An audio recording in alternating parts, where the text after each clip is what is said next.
So, Charlie Hill, wow, thank you for being here. Thank you. You are an amazing man who has done some really remarkable things in this area to support the community. I've heard tell, and it's just heard tell, that you and your wife created a clinic that offered services to underserved populations in the area. How did you hear that? Somebody mentioned it, and I would like you to tell us a little bit about it because it says who you are and who your wife is. Tell us a little bit about It's a wonderful story. We Yeah. both grew up in Newport News, and we had exciting careers. She went into nursing into New York, and I went into 5 different industries, including media, shipbuilding, business services, and I was based either in New Jersey or in Washington. And when we completed what we were doing for all those many years, we made our way back to Newport News, and we remembered where we lived. So the clinic is located walking distance from where I grew up, Wow. not too far from the hospital I was born in, and Golden didn't live very far from there. So, and we knew the need.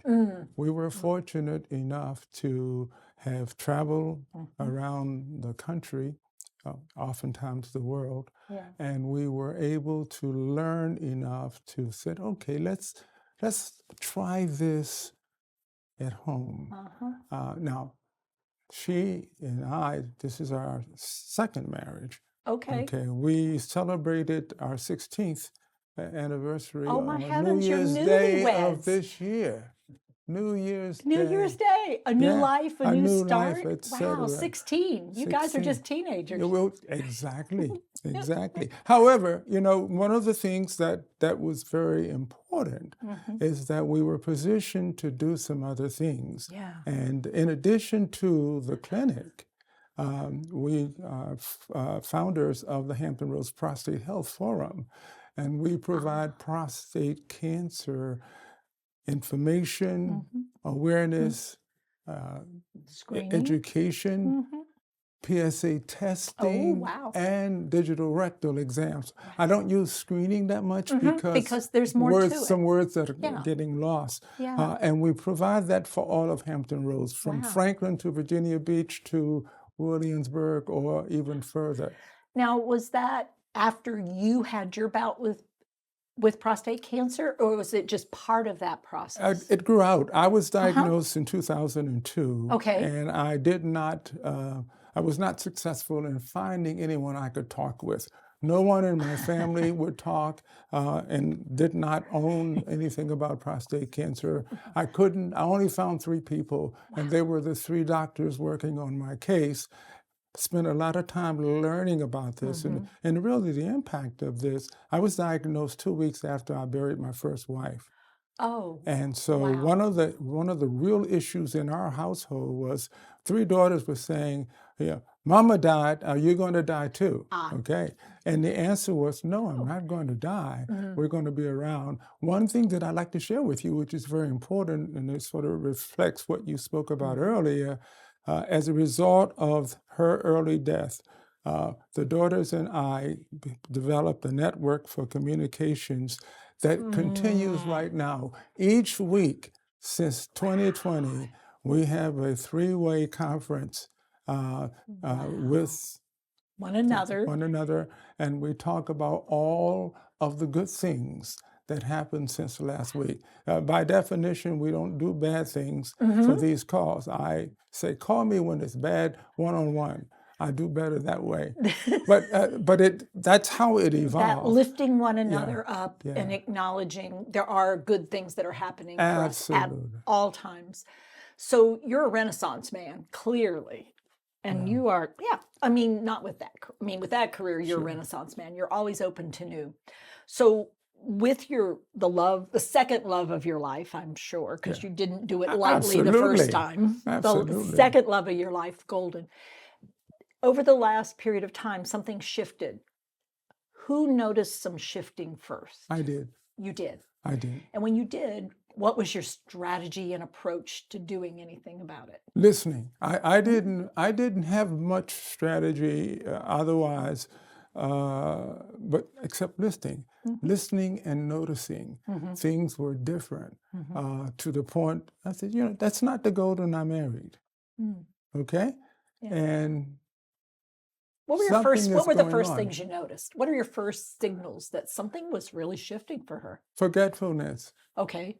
New stuff. New stuff. Not able to hold on to new things. Old things, though, pretty good. Yeah. Old things were very good. Were very good. Yeah. New things were a challenge Just at couldn't times. get all the details of it. And the lack of focus. We were very focused when we did the clinic. We were going to open that clinic no matter what. And then, okay.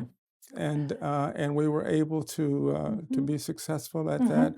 And I'm pleased to tell you that we still see people who have been treated at the clinic, and it's a very positive kind of experience. To have a resource that you never had before, and to have people who care. Yeah. And with the prostate program as well. Absolutely. I have to tell you this because you've opened this door, so I'm not reluctant to speak. But we had a testing event in Franklin, Virginia last year, poorly attended, very poorly attended, because it was something new and different for that community. Learned just 2 weeks ago that one of the men that we tested actually was diagnosed with prostate cancer. He sent us a note saying, I am so glad you came to our community because I am now ahead of the game with my prostate. Just one case is enough to say, it's a testimonial. It was worth doing. And one of the things I know is that barbershops are starting to be places where, at least in North Carolina, that's one of our pluses, is we're starting to have conversations in barbershops because a gentleman who ran a barbershop had prostate cancer, and he said, I'm not going to stay quiet anymore. Yes. I'm going to bring it up. And you've done this just outrageously here. So your wife, Golden, now is starting to learn to live, and you're starting to learn to live with a new condition, a dementia that looks a lot, acts a lot like Alzheimer's. Yes. What have been some of the shifts and changes the two of you have made? Well, I probably have become better skilled at figuring out what's going on with her.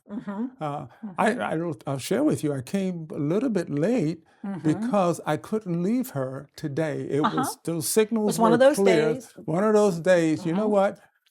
Come go with me, and if they don't let me in, fine, but this is the right thing to do.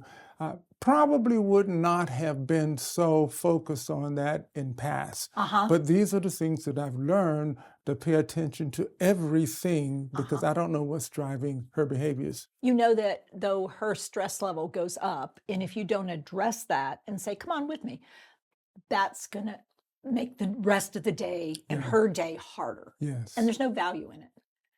I agree. There's no value in it. I agree. So you've really come to a new place of acceptance that you're a bigger part of her day than you used to have to be in some ways. And bigger part than she needed or wanted. Right. She didn't need you before. She had Exactly. plenty of ways in order to fill her time, her day, her life, and feel safe. And now she feels safer when she knows where you are. Yeah. And when she can't find you when she needs to find you, her stress level goes up way high. Absolutely. Are you in a situation yet where it's out of sight? It sets in pretty regularly, or is it still episodic, would you say? It's still episodic. However, I can see the leaning. I can also feel the leaning. And when I was ready to be here earlier, I was checking her out, and I said, you know what? Put your coat on, let's go. And we'll see where it goes from here. How long is she comfortable with someone other than you when you're not around these days? If she knows the people, they can be very comfortable with each For a other. long period of time. She likes to talk. So as long as she's engaged. That's a gift for talking. I wonder sometimes if she ever gets tired of talking, but because she likes to talk. Ooh, now Charlie, did you say that about a woman? Did No, you it wasn't gender-based. But she enjoys She talking. loves having conversations. People. She loves finding about people and learning about people and engaging with people. Right. So you've made arrangements for her to meet a lot of people and be with people, because that gives you some freedom to be doing some of the things you still like to do? Absolutely. Or have you pulled back from a lot? I pulled back tremendously.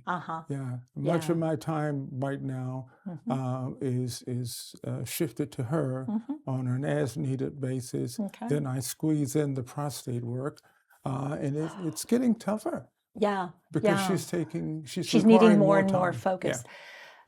Have you thought about the possibilities of how to build out a support structure that gets her more comfortable with someone else so that you can take your eyes off the road there a little bit and spend some time over here? Or is that not the direction of travel? Right now, yes. The short answer is yes. I have about 4 people that really work. Her sister, my sister, and 2 neighbors. Okay. They fill in, but there are nothing times. like you. Yeah. There's nothing she will like say, you. why don't you stay? Why don't you? And it's that signal is real clear. But all 4 of those people like to talk, and as a result of that, it works most of the time. Most of the time. How about evenings for the 2 of you? How are evenings? Very different than they used to be, or very similar? Absolutely. Oh, really different. They're very, very different, and they, you can almost draw a line between the good, the bad, and the not so good. And I'm going to call it the ugly. You're not going to want to do that, but I'm going to say there's sometimes it's really sort of ugly because it's not at all either one of you. Yeah. And I'm going to ask, is it ever sometimes you look at yourself and go, gosh, why did I do that? Why did I say that? Or are you pretty good at staying in the right lane? Well, I stay in the right lane more than I'm out of the right lane. However, I am still sensitive to the fact that, I probably shouldn't have said that way. So you're getting into the nuances of the phrasing and the speed or the intensity or the, hang on there, can get taken versus, Charlie. Charlie always works a lot better than, Charlie, hang on there, wait a minute. Yeah. I'm with you there. Yeah. Good. So you're learning a lot. Yeah. It's a good thing I'm learning more than I wanted to learn. I can tell you that, but I can see the value and I see the response from her.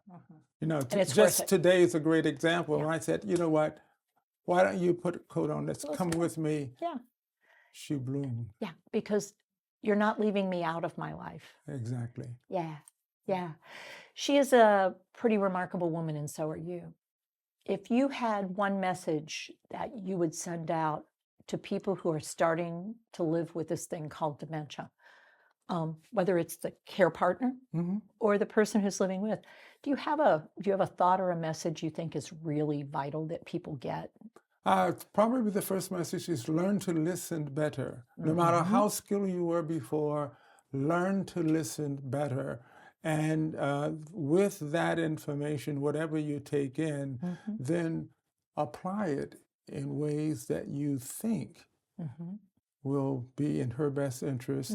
And if you're wrong, make the adjustments and try it again. Okay. Wow. Nice work. So the only thing I'm curious about is when I learn and I listen, saying back, I just think I listened to you say this. I want to check in. Is this what you told me? Absolutely. I like that. Yeah. And it's called a reflection. Yeah. Because sometimes by reflecting, you get affirmed. And when we affirm someone, do we lift? And so we're both in a better place because you're lifted and I'm feeling better too because we're actually in this together moving forward. Wow, Charlie, you're an amazing guy. You are an amazing lady. So, and thank you for being an advocate for the people you are and for changing the culture of care. I'm about changing the culture of care in dementia. You've done it in prostate care. I think you're also going to be incredibly effective in the world of dementia care. Thank you so much. That is a goal of mine. I hope It's so. a new goal of mine, and I do want to be as good as I can be, as effective as I can be, if it serves her best interest. That's something we want to do. And you're a guy who leaves legacy. You make legacy. Wow. Yeah. So it's coming. Yeah. Yeah. Well, it's that's very You're a positive. legacy maker. Very positive. Thank you. Thank you. Thank you for being here. Thank you, Charlie. Thank you.